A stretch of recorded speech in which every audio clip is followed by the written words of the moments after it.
Hi guys, for today's video, magluluto tayo ng ginataang talong, as in, literal na ito lang siya. At slice ko po muna siya, pakita ko sa inyo. Guys, nausok na yung ating mantika at ito na rin yung ating mga talong. Kinat ko lang yan siya guys into half. Tapos ipapry ko na lang yan siya. Tapos kinat ko din siya ng, yan, ganyan lang ang size niya. May tubig kasi kaya tumatalsik. Dapat kinat dry yan siya sa ano guys, sa towel or yung tissue, tissue towel. So yun na guys, binaliktad ko na pala siya, hindi ko na napakita sa inyo kasi si asawa dumating, kukwento sa kanyang mga biik. Ay, biik ka. Ayan guys, ang ganda ng kulay niya, diba? Purple na purple.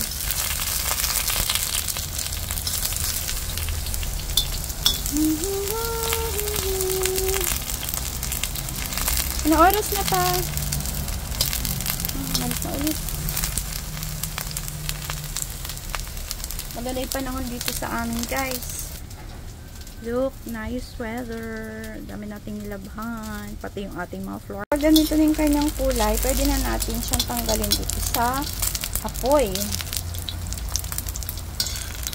Ayan natin siya dito.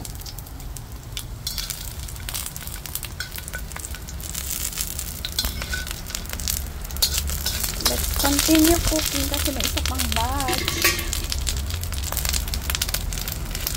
Salang pa natin yung mga kasama niya.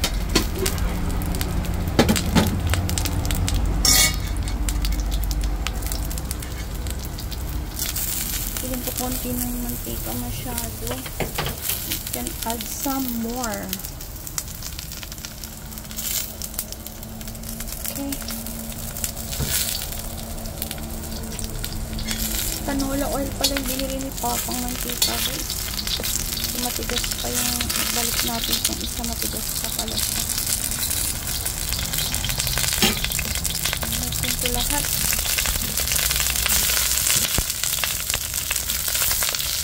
Alright.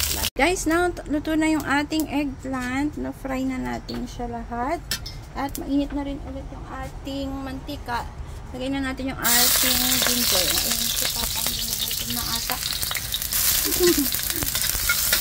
Yan, hanggang lumabas lang yung kanyang amoy.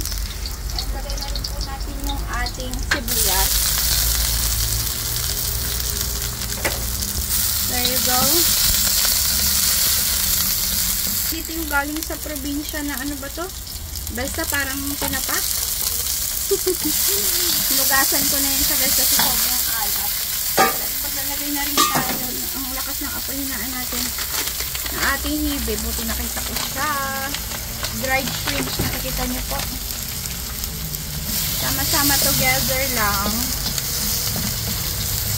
Yan. Bango. Hindi na ako nakakuha ng ano guys, ng ano tawag doon? Tanglad. Then balik na natin itong ating eggplant. And we can add now our coconut milk. Let's check the expiration. 2025 pa naman ng January. So, pasok pa yan sa banga.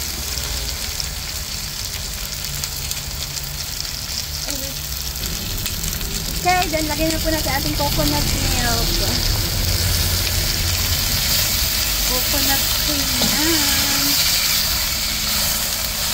Ganyan lang guys. Ito sa aming mga anyan. Yung mga peligro di pitakahak. Alright. Lagyan tayo ng konting ano, panlasa. Pero parang wala na agad natira sa pako. Yung kaya magic na.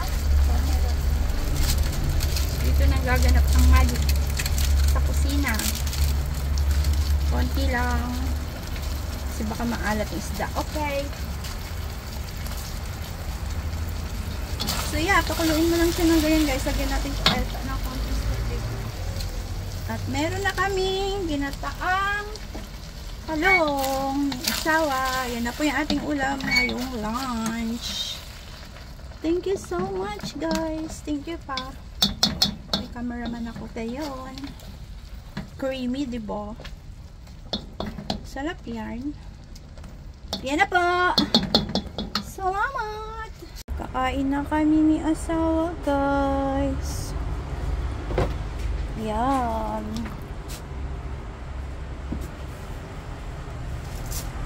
Sobrang ano niya, guys. Ang tawag dun? Creamy.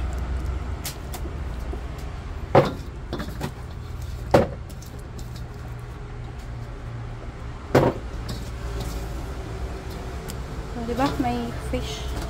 Charot! So, ayan na po. Ready to serve na. Kain na po.